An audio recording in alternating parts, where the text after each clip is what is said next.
એમાં વિભાગ 2 એટલે કે એસપી માં પ્રકરણ 2 એનું નામ છે કંપની સેક્રેટરી.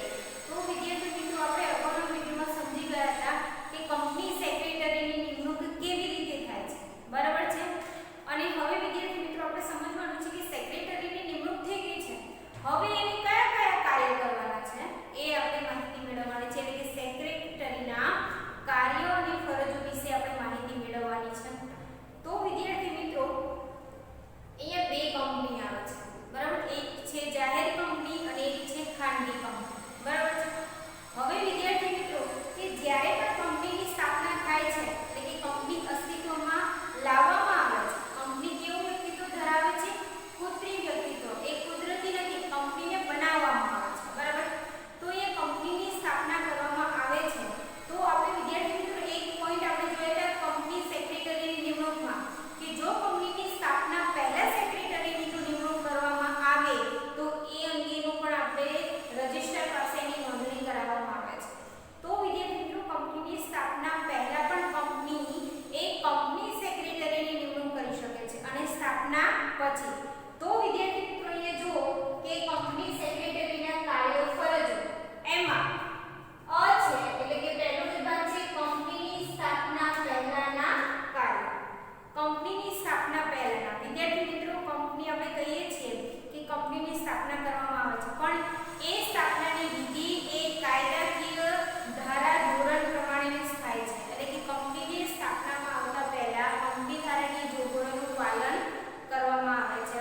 તો અહીંયા કંપની ધારાની જોગવાઈના પાલનથી જ કંપનીનું અસ્તિત્વ આવે છે, એટલે કે શું કહેવાય છે કંપનીને સ્થાપવામાં આવે છે. તો અહીંયા કંપનીને સ્થાપના પહેલાના શું કીધું છે કંપની સેક્રેટરીના કાર્ય. તો અહીંયા કોઈ પણ કંપનીની સ્થાપના પહેલા સેક્રેટરીએ કયા કયા કાર્ય કરવાના છે તે આપણે જોવાના છે. કંપનીની સ્થાપના થઈ નથી, બરાબર, તો કે કંપનીની સ્થાપના પહેલાના કાર્ય જોવાના છે. એમાં જો વિદ્યાર્થી મિત્રો કે નોંધણીનું પ્રમાણપત્ર મળે ત્યાં સુધી.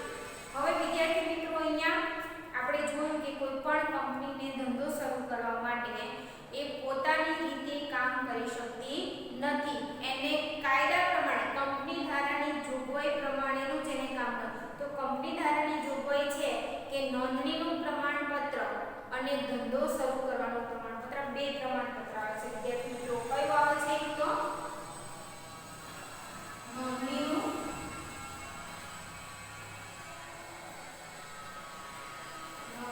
પ્રમાણપત્ર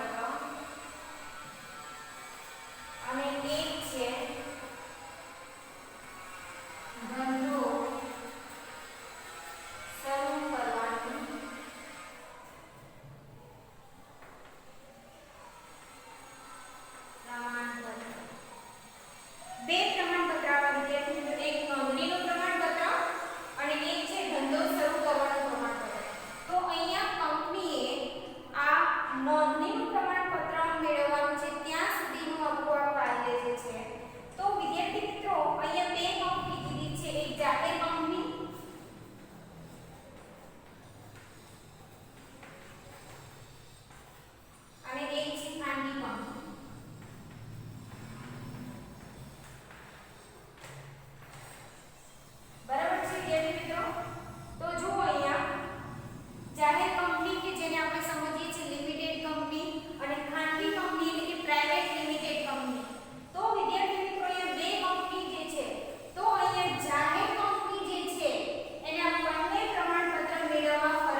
નોંધણીનું પ્રમાણપત્ર મળે ત્યાં સુધી.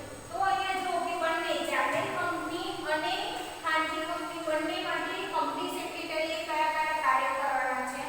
તો અહીંયા જુઓ સૌથી પહેલું કાર્ય છે આવેદનપત્ર, નિયમનપત્ર અને અન્ય દસ્તાવેજ બનાવવા મદદ કરવી. ચાલો આવેદનપત્ર, નિયમનપત્ર અને અન્ય દસ્તાવેજ બનાવવા માટે સંચાલક મંડળને મદદ કરવી. હવે વિદ્યાર્થી મિત્રો ત્રણ અહીંયા છે. એક તો આવેદનપત્ર છે અને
કરે છે એની એક ઓફિસ, બરાબર છે, એને કહેવાય છે કંપની રજિસ્ટ્રાર.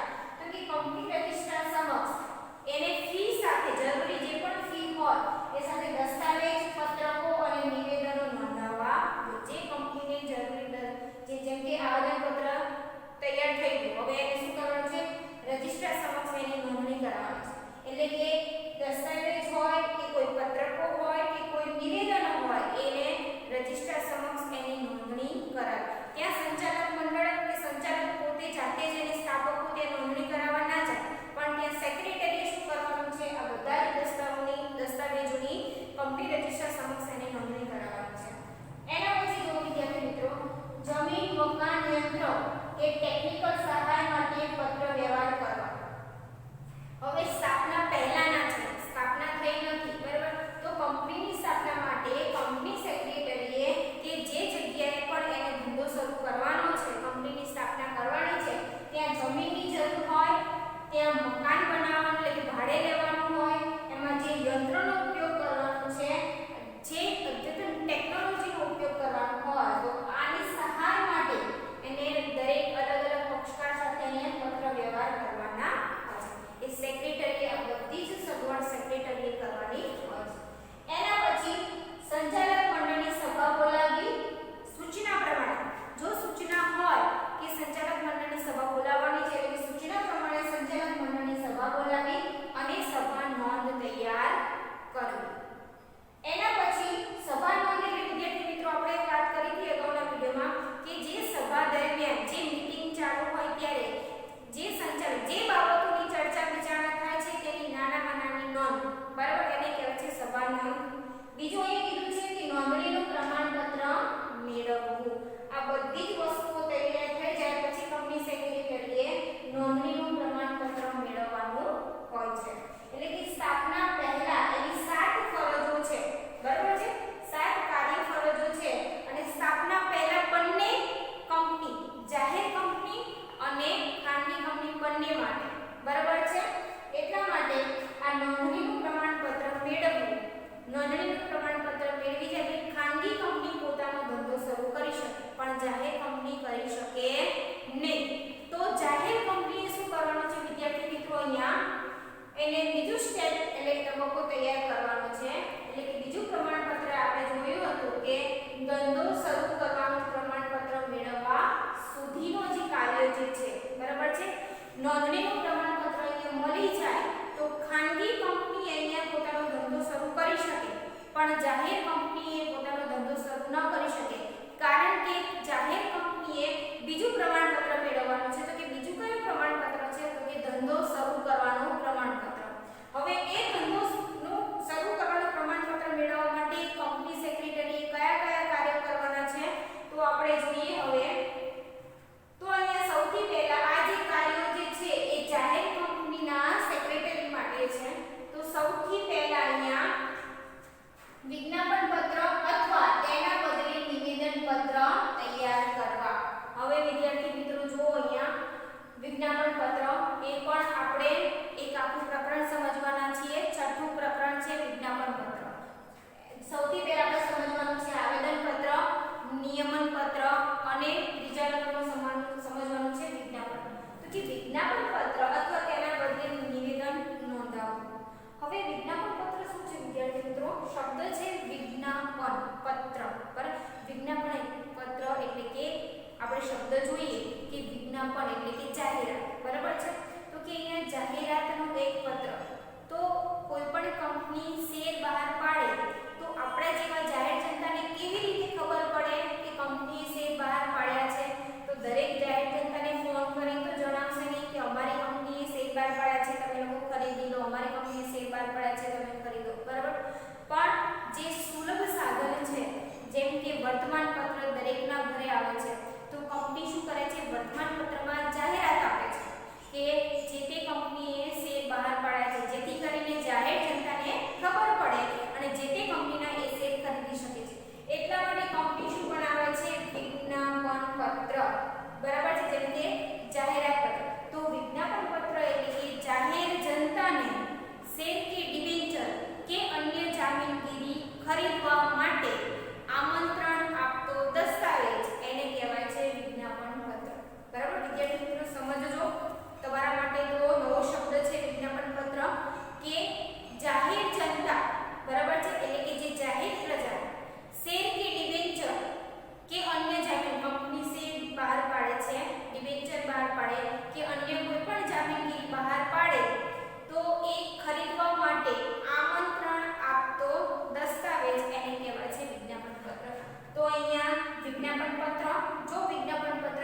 બનાવ્યું હોય અથવા તો નિવેદન પત્ર અહીંયા નોંધાવવું પડે એટલે કે બનાવવું પડે.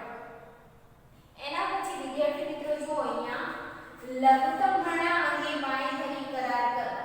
શું કીધું છે? લઘુત્તમ ભરણા અંગે બાંયધરી કરાર કરવા. હવે લઘુત્તમ ભરણું. હવે વિદ્યાર્થી મિત્રો અહીંયા જો લઘુત્તમ ભરણું, લઘુત્તમ એટલે ઓછામાં ઓછું ભરણું, બરાબર? તો આ ઓછામાં ઓછા ભરણા માટે બાંયધરી કરાર કરવા. બાંયધરી એટલે કે ખાતરી. બાંયધરી એટલે શું કહેવાય ગુજરાતીમાં? એને ખાતરી કહી શકાય. તો કે અહીંયા લઘુત્તમ ઓછામાં ઓછું જે ભરણું ભરવાનું છે તો એના માટે બાંયધરી કરાર કરવા. હવે વિદ્યાર્થી મિત્રો જુઓ અહીંયા કે કંપની જ્યારે પણ શેર બહાર પાડે છે, બરાબર છે, તો અહીંયા કંપની ધારાનો નિયમ છે, બરાબર છે. કંપની ધારાની એક જોગવાઈ છે કે જો લઘુત્તમ ભરણું ન ભરાય, બરાબર છે, તો કંપની આગળ ધંધો શરૂ કરી શકે નહીં. હવે જો વિદ્યાર્થી મિત્રો અહીંયા આપણે એક ઉદાહરણ દ્વારા સમજીએ કે કંપની પોતાની ટોટલ જે મૂડી જે છે, બરાબર છે, એ 5 લાખ છે. કેટલી છે? જે ધંધામાં મૂડી એ વાપરવાની છે, બરાબર છે. હવે એમાંથી કંપની શું કરે છે? 3 લાખના શેર બહાર પાડે છે. કંપની શું કરે છે?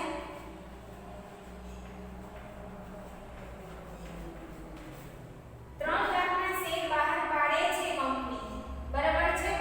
તો એમાં કંપની શું કરે છે? એવી રીતે 1 લાખ, કારણ કે કંપની ધારાની જોગવાઈ છે એનું લઘુત્તમ ભરણું, બરાબર છે. તો કે એનું લઘુત્તમ ભરણું એને 1 લાખ રાખ્યું. કેટલું? 1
એટલા માટે તો કંપની સેક્રેટરીનું કાર્ય શું છે વિદ્યાર્થી મિત્રો? તો કે લઘુત્તમ ભરણા અંગે બાંયધરી કરાર કરવા. એ કોણ કરવા બેસે છે? તો કે કંપની સેક્રેટરી. જ્યારે પણ જામીનગીરી બહાર પાડે, સેલ બહાર પાડવાના હોય ત્યારે કંપની સેક્રેટરી શું કરે છે? આવી રીતના બાંયધરી કરાર કરે છે. પહેલેથી જ કરી દે છે, જેથી કરીને જો એ ન વેચાય તો જે વ્યક્તિ પાસે કરાર થયો હોય એ વ્યક્તિ એટલી રકમના શેર ખરીદી લેશે. એટલે કે લઘુત્તમ ભરણા અંગે બાંયધરી કરાર કરવા. વિદ્યાર્થી મિત્રો સમજજો, એક એક શબ્દ તમે સમજજો. અને તમે તો 11 કોમર્સનો જે એસપી છે તો આ પાયો કહેવાય વિદ્યાર્થી મિત્રો. આ એક શબ્દ જે છે એના ઉપરથી તમારા દરેક ચેપ્ટર એક સાથે કનેક્ટેડ છે. બરાબર છે? તો સારી રીતે સમજજો કે લઘુત્તમ ભરણો શું છે, બાંયધરી કરાર શું છે, બાંયધરી કમિશન શું છે. આ બધી જ શબ્દો તમે સારી રીતે સમજજો. બીજું અહીંયા કીધું છે કાર્ય વિદ્યાર્થી મિત્રો કે શેર વેચણીને લગતા કાર્યો કરવા. હવે શેર વેચણીને લગતા કંપની શું કરે છે? શેર બહાર પાડે છે. બરાબર છે? હવે શેર બહાર પાડે છે. શેર બહાર પાડ્યા પછી કંપની શું કરે છે? એવી રીતે જે જાહેર જનતાને શું કરે છે? શેર ખરીદે છે. વિદ્યાર્થી મિત્રો તમને ખ્યાલ છે કે શેર એટલે શું? બરાબર છે? તો આપણે માહિતી મેળવી કે શેર એટલે શું. તો કોઈ પણ કંપની જે છે, બરાબર છે, કે કોઈ વ્યક્તિ છે. હવે કોઈ વ્યક્તિને શેર બહાર પાડીને કંપનીની સ્થાપના કરે છે. હવે એ કંપનીની જે પણ કંપનીની સ્થાપના થાય છે એ શું કરે છે? ધંધો કરે છે. બરાબર છે? પણ એનું નામ આપણે આપીએ છીએ કંપની. હવે કોઈ પણ વ્યક્તિને કે કોઈ કંપની શું કરે છે? એના તો કોઈ પણ વ્યક્તિને ધંધો કરવા માટે સૌથી પહેલા શું જોઈએ વિદ્યાર્થી મિત્રો? મૂડી જોઈએ. બરાબર છે? તો એ મૂડી, તો એ પૈસા, તો સૌથી પહેલા એની પોતાની પાસે કેટલા પૈસા છે? દાખલા તરીકે મારે ધંધો કરવો છે, મારે મારી કંપની ખોલવી છે, સ્થાપના કરવી છે. તો એ કંપની ખોલવા માટે સૌથી પહેલા મારી પાસે કેટલા પૈસા છે? બરાબર છે? તો એ પૈસા એટલા ના હોય, મારી પાસે અપૂરતી મૂડી હોય તો મારી પાસે કેટલા સોર્સિસ છે? બરાબર છે? તો મારી પાસે એટલે કે કેટલા ઓપ્શન છે? સૌથી પહેલા મારી મૂડી, પણ એટલી મૂડી તો એ ધંધામાં નથી રાખવાની. બીજો ઓપ્શન છે સગા સંબંધી, પણ એ પણ કેટલી મર્યાદિત મૂડી આપે મને, જેટલી ધંધામાં જોઈએ એટલી મૂડી આપે નહીં. અહીંયા 5 લાખ એ નાનું ઉદાહરણ આપ્યું છે. અહીંયા કરોડોમાં અમાઉન્ટ હોય વિદ્યાર્થી મિત્રો, રકમ હોય. તો ત્રીજો ઓપ્શન છે મારો. બીજો ઓપ્શન કે સગા સંબંધી કીધું, પણ એમની પાસે પણ મર્યાદિત આપે. ત્રીજો ઓપ્શન શું છે કે કોઈ પણ એમના ફ્રેન્ડ સર્કલમાં પણ પૂછી લો, એ પણ મર્યાદિત. એના પછી આવે છે બેંક. તો બેંક તમને જે લોન આપશે તો તમે જેટલી રકમ માંગશો એટલી રકમની બેંક લોન આપશે નહીં. કેમ? કારણ કે એની પાસે પણ શું છે? અહીંયા નિયમો છે. એ પણ શું છે? નિયમને અનુસાર એટલી જ રકમની બેંક લોન આપી શકશે. તો કે એ પણ અપૂરતી મૂડી થાય. તો એ કોસ્ટ ઓફ કેપિટલની મારી જે મૂડી મેળવવા માટે હવે મારે શું કરવાનું છે અહીંયા? તો કે જે રકમ મારે ધંધા માટે જે જોઈતી હતી, તો અહીંયા જે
છે શેર બહાર પાડવા. તો કંપની કેવી રીતે શેર અરજી મંગાવે છે, બેંકમાં કેવી રીતે ખાતું ખોલાવે છે, કેવી રીતે વર્ગીકરણ થાય છે, આ બધી જ માહિતી આપણે ડિટેલમાં વિગતે ધોરણ 12 કોમર્સમાં આપણે એનો અભ્યાસ કરીશું. એટલે કે શેર વેચણીને લગતા કાર્યો કરવા, એના પછી સંચાલક મંડળની સભા બોલાવવી, બેંકમાં ખાતું ખોલાવવું. તો આપણે વિદ્યાર્થી મિત્રો કીધું કે શેર બહાર પાડવા બેંકમાં ખાતું ખોલાવવાનું છે, જેનું નામ છે એસ્ક્રો બેંક ખાતું. બેંક પોતાના પર્સનલ ખાતામાં કોઈ પણ જાહેર જનતાના પૈસા જે શેરના છે એ અંદર જમા કરતી નથી. એના માટે અલગ એક ખાતું ખોલાવે છે, જે શેર મૂડીના વ્યવહારો કરવા માટે જે ખાસ ખાતું ખોલાવવામાં આવે છે એને કહેવાય છે એસ્ક્રો ખાતું. બરાબર છે? તો કે બેંકમાં ખાતું ખોલાવવું, એના પછી જોગવાઈનું પાલન કર્યું તેવું જાહેરનામું આપી રજિસ્ટ્રાર સમક્ષ નોંધાવવું. કંપની સેક્રેટરી આ બધી જ પ્રક્રિયા કંપની ધારા પ્રમાણે જ કર્યું છે એવું જોગવાઈનું પાલન કર્યું છે તેવું લખીને એક જાહેરનામું જાહેર જનતાને આપવાનું છે અને એ જાહેરનામું પછી રજિસ્ટ્રાર ઓફિસે નોંધાવવાનું છે અને ધંધો શરૂ કરવાનું પ્રમાણપત્ર મેળવવું. રજિસ્ટ્રાર પાસે નોંધાઈને જાહેરનામું કે અમે દરેક બાબત જે છે અમે દરેક પ્રક્રિયા કંપની ધારાની જોગવાઈ પ્રમાણે જ કરી છે. તો કે ધંધો શરૂ કરવાનું પ્રમાણપત્ર મેળવવું અને ધંધો શરૂ કરવાનું પ્રમાણપત્ર મળી જાય પછી વિદ્યાર્થી મિત્રો જાહેર કંપની એ પોતાનો ધંધો શરૂ કરી શકે. એટલા માટે કહેવાય છે કે કંપનીની સ્થાપના વિધિ એ જટિલ છે, લાંબી અને ખર્ચાળ પ્રક્રિયા કહી શકાય છે.